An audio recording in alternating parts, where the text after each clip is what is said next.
she found a dying man on a wet Chicago street and did what any decent person would do. She called for help. But the number she dialed didn't connect her to 911.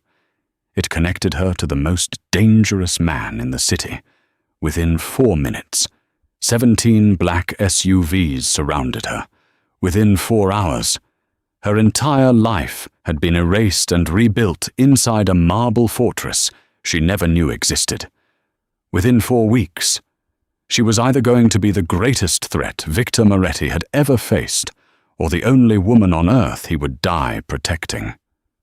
She never expected to fall in love with the Empire. She never expected the Empire to fall for her. The rain had been falling since 6 o'clock that evening, the kind of steady, indifferent Chicago rain that doesn't bother announcing itself. It simply arrives and stays, soaking through every layer of clothing until you feel it against your skin like a second conscience. Clara Bennett pulled her jacket tighter around her shoulders and walked faster down North Wabash Avenue, her sneakers already soaked through, her shift at Dunleavy's diner having run 40 minutes longer than scheduled because the dinner rush didn't care about her bus schedule. She was 24 years old, 5'4", and possessed exactly $47 in her checking account until Friday. She knew the number precisely because she had checked it 3 times that afternoon between tables. Clara had been in Chicago for 2 years, having moved from a small town called Millhaven, Ohio, after her mother's funeral, chasing nothing in particular and running from everything in general. She shared a 2-bedroom apartment in Wicker Park with a woman named Dottie Frazier, a 40-year-old paralegal who kept succulent plants on every windowsill and asked Clara too many questions about her love life. Clara liked Dottie. She liked the succulents. She liked the way Chicago felt enormous and anonymous, the way a city can hold your grief and not comment on it. She almost stepped over him. That was the truth she would never fully tell anyone in the months that followed, that her first instinct was to step around the shape on the sidewalk, the way you learn to do in any city, the way survival instinct teaches you to disengage from what might be complicated. It was the sound that stopped her. Not a groan, exactly. More like the sound a person makes when they are trying very hard not to make any sound at all and failing. He was on his side between a shuttered dry cleaner and a parked delivery van, half hidden in the shadow, wearing a suit that had probably cost more than 3 months of her rent. He was young, late 20s, maybe with dark hair plastered flat against his forehead by the rain, and skin that had gone the particular grey-white color of a person whose body is working very hard to keep them alive and losing ground. "Hey!" Clara crouched down, pressing 2 fingers against his neck the way her mother, who had been an ER nurse for 22 years, had taught her. Pulse present. Irregular. "Hey, can you hear me?" His eyes opened, brown eyes, almost black in the rain-dark light, and even half-conscious they were the kind of eyes that seemed accustomed to people looking away from them rather than at them. "Don't," he said. Just the one word. His hand, she noticed his knuckles were split and bleeding, moved to stop her from touching his collar, then dropped back to the pavement. "Don't what?" Clara said. "Don't help you because you look like you're about 30 seconds from a serious problem. Don't call." He stopped, his jaw tightened. She could see him fighting through whatever was happening in his body, trying to stay present. "Don't call the police." Clara sat back on her heels and looked at him more carefully. The suit wasn't just expensive, it was the kind of expensive that comes with specific tailoring, with a pocket square that had somehow stayed perfectly positioned, even as he lay in the rain, with cufflinks that caught the distant streetlight like small, cold stars. His right side, she realized, was darker than his left. Not shadow, wet, Not rain wet. Something else. "You're bleeding," she said. "I'm aware." "Are you shot?" He said nothing, which was its own answer. Clara pressed her lips together and did the internal calculation that would define the rest of her life, though she didn't know that yet. Call 911, walk away. Let the system handle it. That was option one. That was the sensible, self-preserving, responsible option. She had $47 in her account and a double shift tomorrow, and no business getting involved in whatever this man had walked or been carried into. She reached into the pocket of his jacket, looking for his phone to call emergency services, and found it immediately a matte black device. No case. No cracks. She held it up. "I'm going to call someone." No, not the police. She didn't know why she said that. She hadn't decided that yet. But the word came out before the thought completed itself, and something in his face shifted, not quite relief, but the muscular memory of it, like a man who'd forgotten what safety felt like, but recognized it distantly. The phone had no lock screen. It was already open to a recent call log. Clara looked at the last number called. No name, just a number, and beside it a small symbol, a crown, used as an emoji, which struck her as both strange and entirely deliberate. She pressed call. It rang once. "Dante." The voice that answered was not loud. It was the opposite of loud. It was the kind of voice that has learned, over many decades, that quiet is more frightening than volume, low and even, and textured like old stone. "Where are you?" Not a question, a statement shaped like one. Clara's mouth went dry. This isn't Dante. I found this phone. I found a man. He's hurt. He's on North Wabash, between the old Clearwater Cleaners and the... Who are you?" Still not a question. "My name is Clara Bennett. I was walking home, and I found him. I think he's been shot. I don't know what to do. I don't want to call the police if... Do not move." The voice didn't change pitch or temperature. "Do not call anyone. Do not leave him. Keep pressure on whatever wound you can find. Someone will be there in 3 minutes." The line went dead. Clara stared at the phone.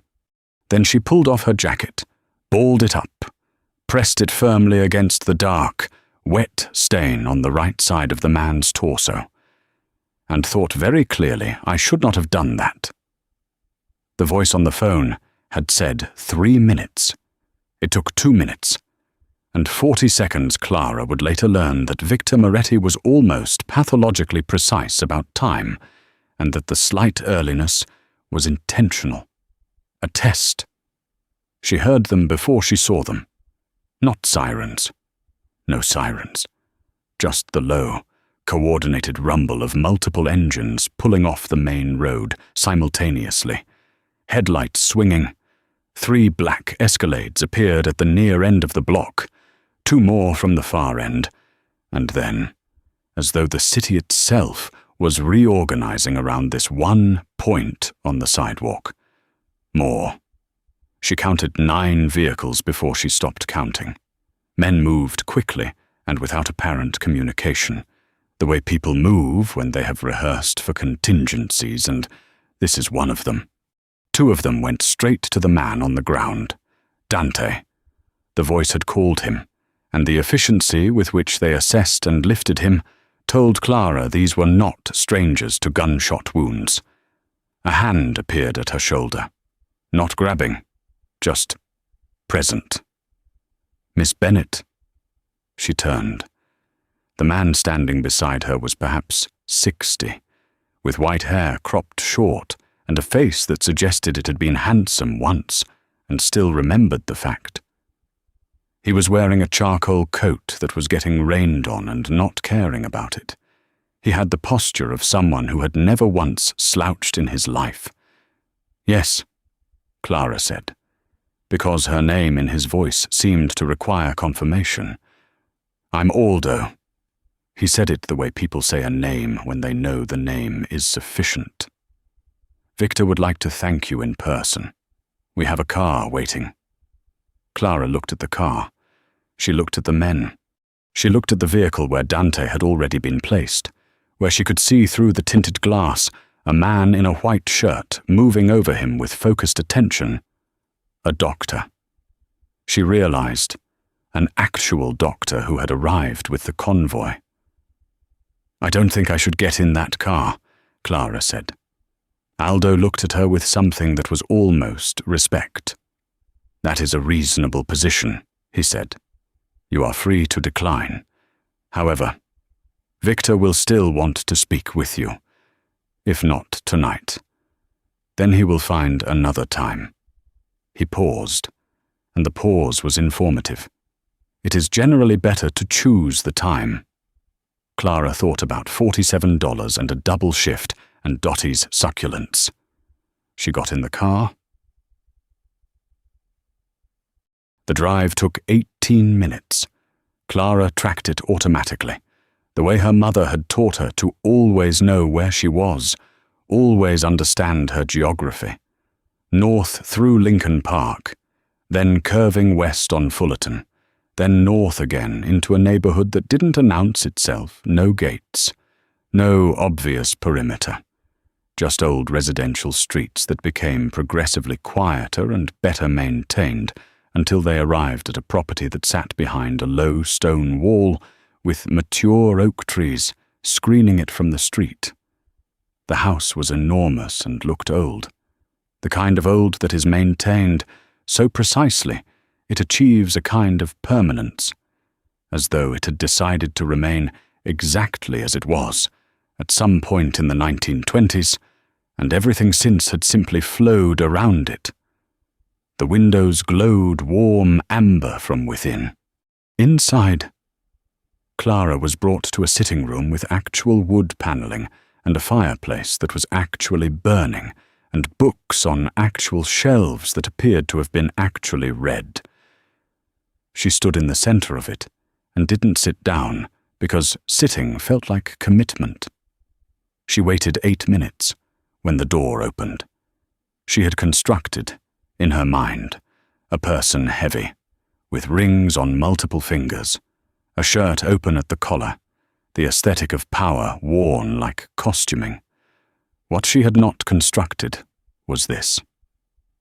Victor Moretti was perhaps 58. He was lean in the way that comes not from youth but from discipline maintained over many years. His hair was silver grey, well cut, and he wore a dark suit with the jacket still on because he was apparently the kind of person who didn't remove his jacket at 10 o'clock at night in his own house. His face was angular, with lines in it that suggested a long history of not revealing what he was thinking. His eyes, when they found her, were the same, near black as his son's, and they moved over her with the careful, non-aggressive precision of someone reading a document. "You kept pressure on the wound," he said. "By way of hello?" "Yes." "For how long before my people arrived?" "About 3 minutes. The doctor tells me that in his professional estimation, that pressure made a meaningful difference." He looked at her steadily. "Dante will recover fully. I want you to know that." Clara felt something release in her chest that she hadn't realized she'd been holding. "Good," she said. "That's good." Victor Moretti gestured to the chairs. "Please sit. I need to ask you some questions, and I would prefer we were both comfortable." "I would prefer to stand," Clara said. The corner of his mouth moved. It was not quite a smile.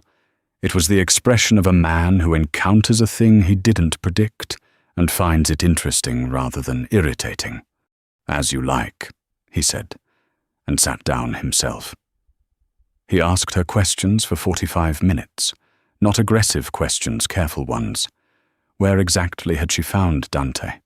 What position? What time precisely? Had she seen anyone leaving the scene? Had she noticed any vehicles? Had anyone spoken to her? Had anyone seen her make the call? Clara answered all of it with the directness that had always been her most prominent quality. The one that had made her difficult to manage in school and effective in every job she'd held. She had a good memory, waitressing will do that. The constant processing of orders and preferences and people, and she told him what she remembered precisely. She noticed, midway through, that one of the details she offered made him go very still. The delivery van, she repeated. White, I told you, parked right next to where he was lying. It had a logo on the side, a blue wave, like a stylized W. I remember because I thought it was a water delivery company, but the lettering was wrong. Too plain. Victor looked to his left, where Aldo had been standing by the wall the entire time. Something passed between them that required no words. What? Clara said. Nothing that concerns you, Victor said, and the professional smoothness of it was so practiced that it made her more certain, rather than less, that it concerned her very much. Waverley Logistics, Aldo said, quietly. From the wall. He was speaking to Victor, not to her, but the room was not large. I know who it is, Victor said, just as quietly. The temperature of the room had changed. Clara could feel it the way you feel weather shifting through a window, a drop, a tightening. I should go home, she said. Yes. Victor stood, and the movement was immediate and decisive. Aldo will take you. Someone will collect your details tomorrow to arrange a formal expression of gratitude. Do not discuss tonight with anyone. Not a roommate, not a colleague, not— I know, Clara said. He looked at her. I know how this works, she said. I understand the landscape. Do you? It was, again, not quite a question. My father owed money to people like you, she said. Simply, without self-pity. For most of my childhood. So yes, I know how this works. She watched his face process that, whatever he had decided she was during the past 45 minutes. She had just added a variable. Good night, Miss Bennet, he said. Good night, Mr. Moretti. She was almost to the door when he spoke again. Clara. Her first name. No prefix. She stopped. What you did tonight, stopping, making the call, staying, most people would not have done that. She turned halfway. Most people aren't my mother's daughter, she said, and left. In the car on the way home, Aldo said nothing for 13 minutes. Then, without looking at her, he liked you. He doesn't know me. That's what he liked. Clara watched Chicago move past the window. What's Waverley Logistics? Aldo's hands stayed relaxed on the wheel. A company that doesn't transport water. Who does it belong to? Silence for 11 seconds. Then a man named Rhys Donahue. He runs the North Corridor from Evanston down through Rogers Park. He and Victor have had an understanding for 6 years. Had, Clara repeated. Aldo said nothing. Whoever shot Dante, Clara said, used one of Donahue's vans as cover, or staging, or both. Aldo glanced at her in the rearview mirror. Just once, briefly, then back to the road. Get some sleep. Miss Bennet, he said, tomorrow will be busy. She didn't go back the next day, or the day after. She went to her double shift. She counted tables. She smiled at customers. And she told Dottie she'd had a long walk home in the rain when Dottie asked why her jacket was missing. On the third day, A car appeared outside Dunleavy's diner at 7 in the morning. Not an Escalade this time, a single, understated dark sedan. The man who got out was neither Aldo nor any of the men from the other night. He was young 30, perhaps with a broad face and a posture that suggested he'd spent years making himself seem smaller than he was. He came to the counter, ordered coffee that he didn't drink, and slid a white envelope across the counter when she came to refill it. Inside the envelope was a card with a handwritten address, a time 2 o'clock that afternoon, and a single line in precise, angular handwriting. He's asked to meet you. No obligation. Va, mem. Clara stared at it for a long time. Then she arranged to take her afternoon break. The address was a townhouse in River North. Not the main property she understood instinctively, that the estate in Lincoln Park was kept separate from locations like this.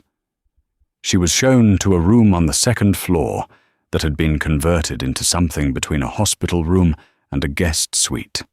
The medical equipment present but unobtrusive, tucked against walls and covered where possible, as though someone had given specific instructions about the importance of dignity.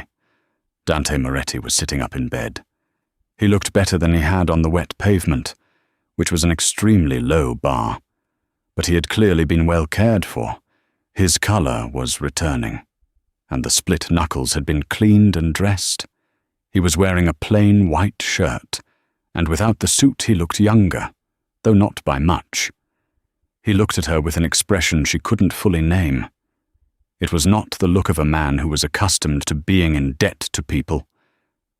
It was the look of a man who found the feeling uncomfortable and was trying to find a way to make it not be that. "You're the one who called my father," he said. "I'm the one who used your phone to call your father," Clara said. "There's a distinction. He told me you put your jacket on my side. It was a bowed jacket. I wasn't attached to it." He studied her. "It's with the things they collected from the scene. I'll have it returned. It had blood on it. It'll be cleaned. There's really no need.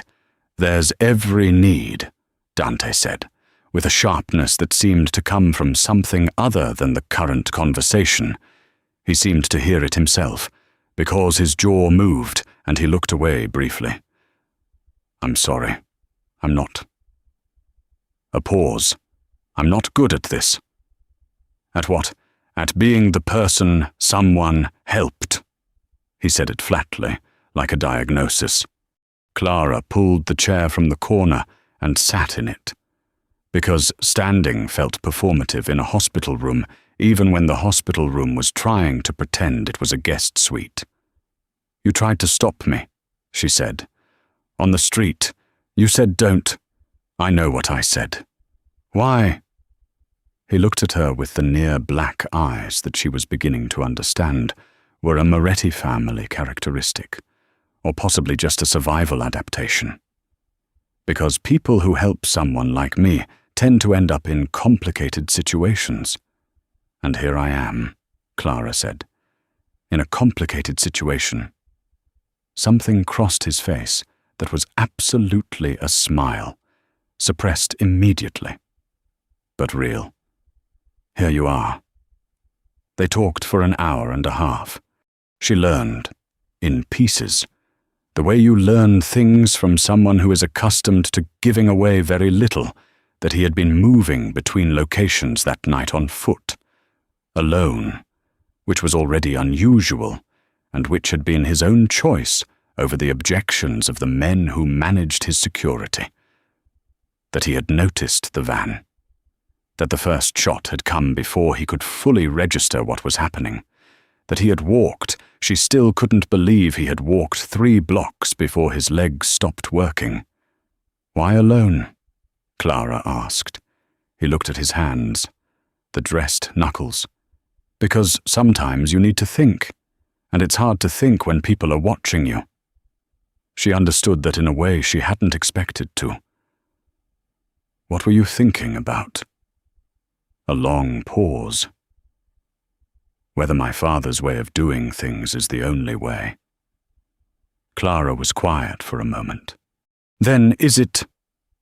Dante looked at her, and for the first time there was something unguarded in it. Something that had nothing to do with debt or gratitude or the complex social mathematics of their situation. That's the question, he said. I don't know yet. When she left, he said her name, Clara, just as she reached the door, and she turned. And he said, be careful. Not the way people say it reflexively. The way people say it when they mean, I know something you don't. And I'm constrained from telling you what. And the gap between those two things is concern. I will, she said. And she meant it. It took 8 days. Clara had gone back twice, more once at Victor's invitation, once at Dante's. The visits had a strange domestic quality, the careful, self-conscious politeness of people who are trying to figure out what they are to each other, while being watched by people who are trying to figure out the same thing. Victor Moretti, she discovered, was an early riser who read physical newspapers and had strong opinions about coffee. Dante, when he was well enough to be moved to the main dining room for meals, had a dry and understated humor that emerged sideways, like light from a door opened just slightly. She didn't let herself think about what she felt, because she understood from childhood, from watching her mother be both strong and foolish, that feelings and sense sometimes traveled in opposite directions, and you had to choose which vehicle to take. On the 8th day, Dottie said, there's a man outside again. Clara was putting on her shoes for work. What kind of man? The still kind, Dottie said. The kind that just stands there. Clara went to the window and looked at the car parked across the street. Not a Moretti car. She had learned Moretti cars in 8 days, the way you learn a person's handwriting. There were details that repeated, specific makes, specific plates patterns, specific way the driver sat. This was not one of them. She called the number from memory. Victor answered before the second ring. There's someone outside my building, she said. It's not your people. 3 seconds of silence, which she now knew was significant. Victor Moretti was not a man who needed 3 seconds. Don't go to work today. Stay inside. Don't open the door for anyone who doesn't call first. What's happening? I'll explain when I can. That's not Clara. The same quiet authority. But underneath it, she heard something that surprised her concern. Not the procedural concern of a man managing a variable. The other kind. Please, stay inside. She stayed inside. Aldo called at noon. He told her, precisely and without editorial, what had been established in the 8 days since she had mentioned the white van with the stylized blue wave logo. Waverley Logistics, nominally owned by Rhys Donahue, had 3 months ago been quietly transferred through a series of holding companies that had taken Victor's financial people considerable effort to untangle to a man named Patrick Greer. Clara knew that name. She knew it the way you know a name from a story you were told as a child, a name attached to a specific memory. Patrick Greer ran a network out of Bridgeport. He had been, for many years, aligned with Victor Moretti, not a subordinate, not a partner exactly. But aligned. He had come to her father's doorstep twice when she was 12 years old. She remembered the shoes, patent leather, kept perfectly. Greer tried to kill Dante, Clara said. We believe so. Why? Aldo was quiet for a moment. Because Dante has been, privately, opening conversations with federal contacts about a possible cooperation arrangement. Greer has friends inside those contacts. He found out, He moved first. Clara sat down on the edge of the couch. Dottie's succulents were in the window, fat and unbothered in the February light. "Dante is going to cooperate with the federal government," she said slowly. "Was considering it. The process is more complex now." "Does Victor know?" "Victor has always known," Aldo said. "He has not agreed. But he has known." Clara stared at the succulents. A father who knows his son is planning to dismantle everything he built and does not stop him. A son who moves through the city alone at night, asking himself whether his father's way is the only way. A shot in the dark, a white van, a girl who almost stepped over everything. "The man outside my building," she said, "is one of Greer's," Aldo confirmed. "He's trying to understand what you know, what you told us." "I told you about the van." "Yes. Which means you are, from his perspective, a person who accelerated a problem for him. He wants to know how much of a problem." Clara thought about her mother, about the ER, and the midnight calls, and the specific exhaustion of being the person who holds things steady while everything around them moves. "All right," she said. "What do I do?" They moved her that evening. Not against her will, Aldo explained the situation and gave her an actual choice, which she appreciated and which she suspected was Dante's influence rather than standard procedure. She could go somewhere safe that had no connection to the Morettis. To a city contact who ran a legitimate hospitality business and owed Victor a significant favor. She would be comfortable, anonymous, and entirely disconnected, or she could come to the main property. She came to the main property. She told herself it was the practical choice, the logical one. The main property had full security and medical personnel on site, and Dottie would be safer with Clara gone than with her present. She told herself all of that, and most of it was true, and she got in the car. Dante was in the main house now, moving around with a measured stiffness that he refused to acknowledge. When Clara arrived at 9 in the evening, he was in the study with Victor, and both of them stopped talking when she was shown in, which told her they had been talking about her. "Sit down," Victor said. She sat down. He told her everything. She hadn't expected that. She had expected a managed version, a curated disclosure calibrated to tell her exactly what she needed to know and nothing she didn't. But Victor Moretti sat in the chair across from her by the fire and told her the truth with the particular weariness of a man who is tired of the specific weight that secrets have. Patrick Greer, he explained, had been building an alternative network for 14 months. He had been using Waverly Logistics as both a physical infrastructure and a signal, a flag planted in specific territories to mark what he considered transitioning ground. When Dante had begun, cautiously and through 3 intermediaries, making contact with an FBI task force coordinated out of the Chicago field office under a deputy director named Harlan Sweeney. Greer's informant within the task force, a man named Doug Kellner, who had been on Greer's payroll for 4 years, had flagged it.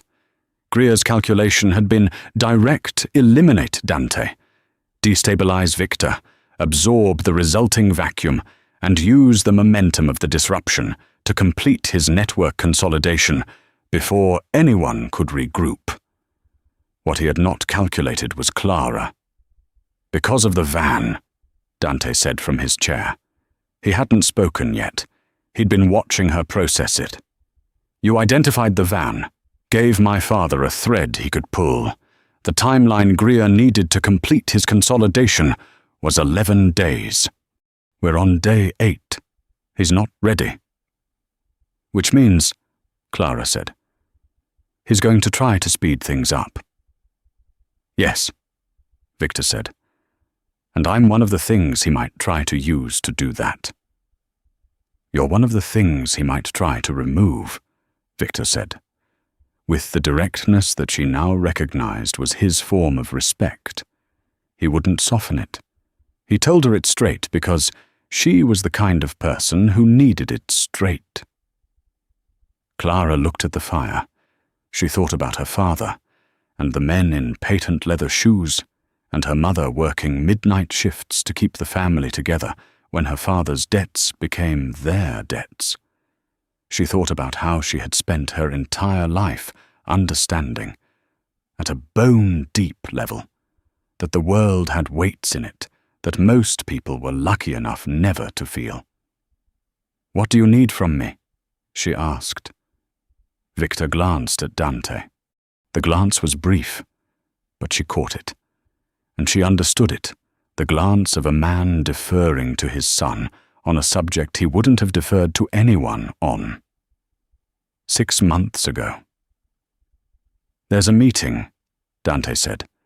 "Greer wants to meet with my father. He's proposed it as a diplomatic conversation, a realignment. My father believes he'll use it to make an offer, sign off on the network transition, step back from certain territories, and in exchange, the matter of the shooting gets quietly closed." "That's not going to happen," Clara said, looking at Victor. "No," Victor said. "It's not. So the meeting is a trap." "For one of them," Dante said. "Yes." Clara looked at him. He was looking back with those careful, almost black eyes. And she understood that he was not frightened, and that the absence of fear was not bravado. It was the settled expression of someone who has made a decision they've been moving toward for a long time and has finally arrived at it. "You're not going to step back from the federal contact," she said. "No," Dante said. "And you're going to use the meeting. We're going to let Greer believe the meeting gives him what he wants. And then we're going to make sure Harlan Sweeney's team is positioned to document what Greer brings to that table. You're setting him up for a federal arrest. I'm allowing him to arrest himself," Dante said. "There's a distinction. Despite everything, despite the fire and the gravity of the room and the fact that a man had been parked outside her apartment this afternoon, watching her windows, Clara felt the corner of her mouth move. "You're your father's son," she said. Dante smiled. Fully. This time, unguarded. It was the first time she had seen it with nothing held back, and it did something specific to her chest that she did not examine closely. Victor Moretti watched both of them and said nothing, and his expression was the carefully maintained neutrality of a man who is feeling several things at once and has decades of practice not showing any of them. The meeting happened on a Thursday. Clara was not present. That had been the agreement, not a demand, not a command, but an agreement, which was a distinction she had come to understand mattered enormously within the specific culture of this household. Dante had explained it plainly the night before, sitting across from her at the long kitchen table with his hands wrapped around a coffee mug and his posture carrying the careful, controlled stillness of someone managing their own nervous system through sheer habit. He had said, "I would rather you were here, in this house, than anywhere else tonight. But I need to know you're not in the room where things can go sideways." She had agreed, not because she was told to, because she understood the logic, and because understanding the logic of a thing had always been, for Clara, the threshold between acceptance and resistance. So she was in the study with Aldo. Aldo sat in the leather chair closest to the fireplace, with a radio transmitter on the side table, and his hands folded in his lap, and his eyes directed at a point on the opposite wall that had nothing on it. No painting. No window. Just plaster. She had initially taken this for vacancy. She now understood it was the opposite. Aldo was most intensely present when he appeared to be somewhere else entirely. Clara paced.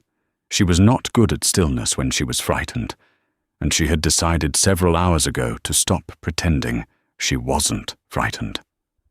The fear sat in her sternum, low and persistent, the particular weight of caring about an outcome you cannot influence. She stopped at the third shelf.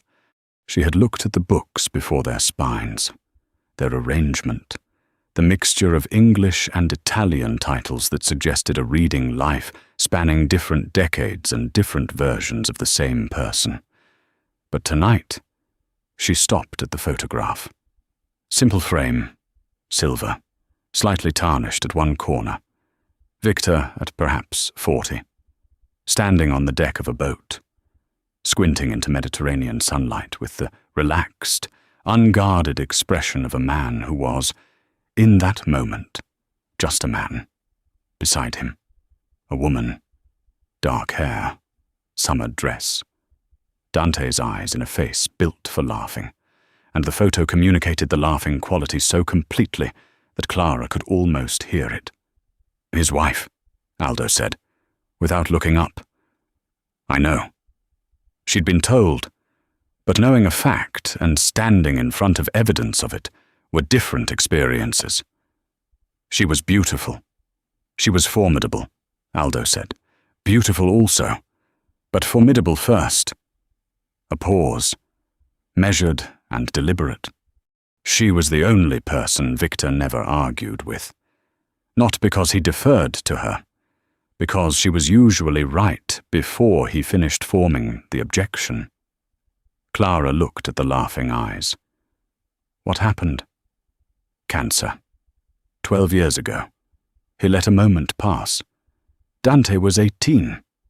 Clara set the photograph back carefully, making sure the tarnished corner was exactly as she'd found it, and thought about an 18-year-old losing the person who laughed like that. She thought about what it costs a young man to grow up in the aftermath of that absence, in a house full of power and grief, and a father who expressed neither loudly. She thought she understood Dante better. Suddenly, in a way she hadn't quite assembled before, she went back to pacing. At 9:47 in the evening, Aldo pressed 2 fingers to the earpiece he was wearing and went absolutely, completely still, a different quality of stillness than before. The stillness of a man receiving something critical and refusing to let his body react until he had fully processed it. Clara stopped moving. He exhaled, slowly, from deep in his chest, the sound of a breath held for several hours finally being released.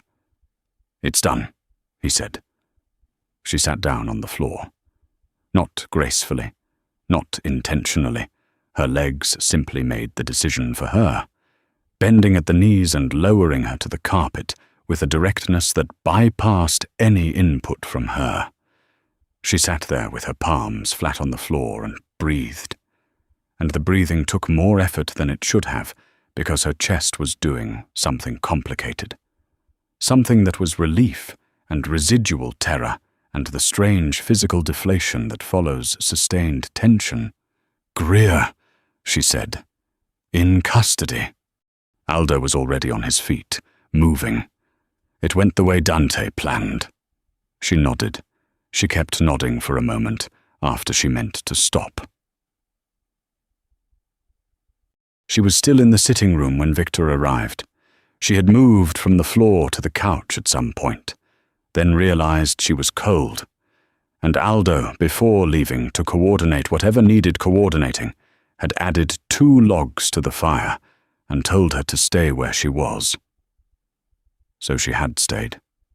She'd found a cup of tea on the side table, already made, its existence explained by no one, and she'd held it while it went from warm to room temperature to cold, and she hadn't drunk any of it.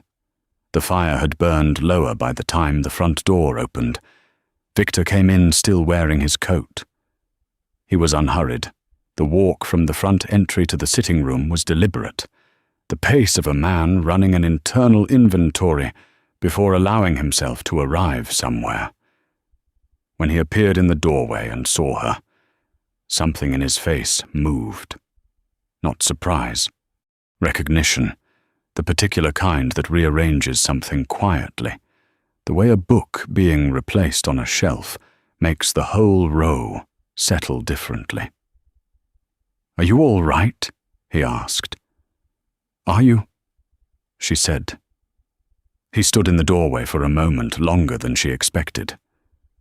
Then he crossed the room, and he did something she had not seen before, something she suspected very few people in his life had ever seen. He sat down on the floor, with his back against the couch beside her, the coat still on, the suit still immaculate, completely unbothered by the contradiction of the position. He sat down on the floor of his own sitting room, as though dignity were a jacket he was temporarily setting aside. And he said nothing. She said nothing. The fire went from low to lower. The house was quiet in the specific way that large, well-built houses get quiet when everyone in them is holding something in common, not silence exactly, but a shared hush, the sound of people who have been waiting all evening and are only now learning how to stop. After a while, Victor said he's going to cooperate fully. "Dante, with the federal investigation, I know. It will mean the end of—" He paused. The pause was not hesitation. It was the pause of a man choosing the right word from among several, wanting to be accurate. "Much of what I've spent 30 years building." "I know," Clara said. She didn't offer consolation, and she didn't offer judgment. She had learned, in the weeks inside this house, that Victor Moretti did not require consolation and would not receive judgment from anyone, and that what he occasionally needed, rarely, and with difficulty, was simply someone who was present without agenda. "I spent a long time deciding whether to be angry about it." He said it with the careful precision of someone who has done a real piece of internal work and is reporting the results. About Dante, about his choices, about what cooperation means for everything He stopped. "I've decided I'm not—" Clara looked at the embers. "What are you instead?" A silence that lasted long enough that she thought he might not answer. Then he said, "Proud." Just the word. Alone. Like a man reading something in a language he thought he'd never learn to speak, discovering he'd learned it somewhere without noticing. Clara did not say anything for a moment, because the word deserved its space. Then, quietly, he knew, I think, that you would get there. He just didn't know how to wait for it.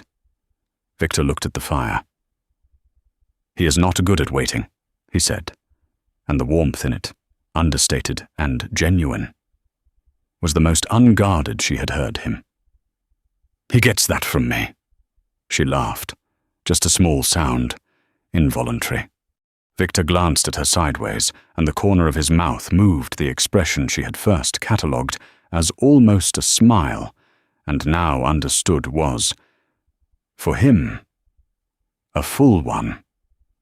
They stayed on the floor for another few minutes, and then gradually, by unspoken agreement, relocated to the chairs, and they talked, not about Greer or Sweeney or federal task forces or the specific architecture of what had just happened. They talked about the diner, about her regulars, about a man named Pete who came in every Wednesday for the same breakfast, and had not varied it once in the 14 months Clara had been working there.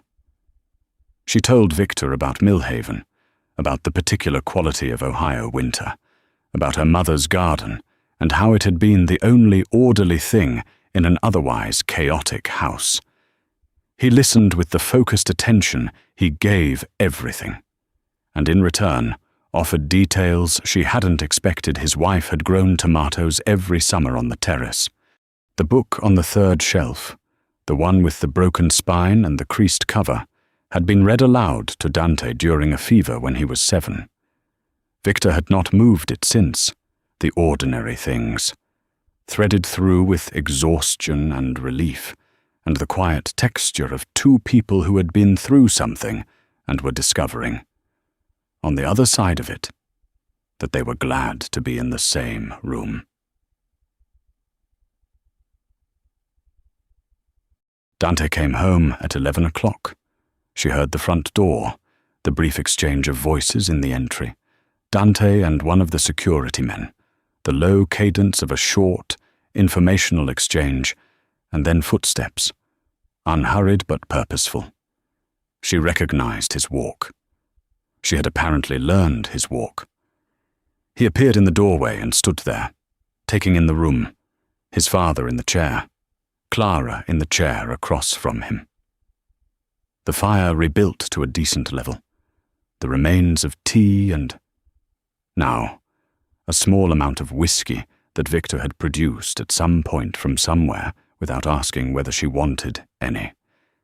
And she had taken the glass because some offers are made with such quiet certainty that refusing them requires more energy than accepting. Dante looked at the scene with the expression of someone who has spent weeks preparing for a moment and arrives to find the reality of it different from every version they imagined, not worse, just different, more specific, more real. "How bad is it?" he said. "Greer is in custody," Victor said. Kellner flipped. "It went as you planned." Dante let out a breath. It was not a dramatic exhalation. It was small, controlled. The release of a man who has been managing his breathing deliberately for many hours and is now, carefully, allowing it to regulate itself. He moved into the room and sat down, and the three of them were there in the firelight. And something settled. Not finished, nothing about this situation was finished, not simple, but settled, the way a structure settles after sustained stress. Finding its new equilibrium. "You should have told me," Victor said, "earlier, about Sweeney, about what you were considering." Dante looked at his hands. "I know. I would have—" Victor stopped. "I would have argued." "I know. But I would have listened." His voice remained level, still the stone-textured quiet that was his natural register. But something beneath it was not quiet. Something that had been in the house for 12 years and was, tonight, moving differently. "I would have listened." "Dante." Dante raised his eyes to his father's. The look between them lasted several seconds and contained the compressed weight of 18 years of a particular kind of distance, the distance between men who love each other without sufficient practice at saying so. "I know that now," he said. "I'm sorry." Victor nodded. Once, the nod of a man who accepts an apology and files it not away, but forward. Clara looked at her hands in her lap. She thought about her mother, who had spent 22 years being the person who held things steady while everything around her moved, who had worked the midnight ER shifts and managed the household debts and kept the lights on with a thoroughness that was never noticed until it stopped. And then was the only thing anyone noticed.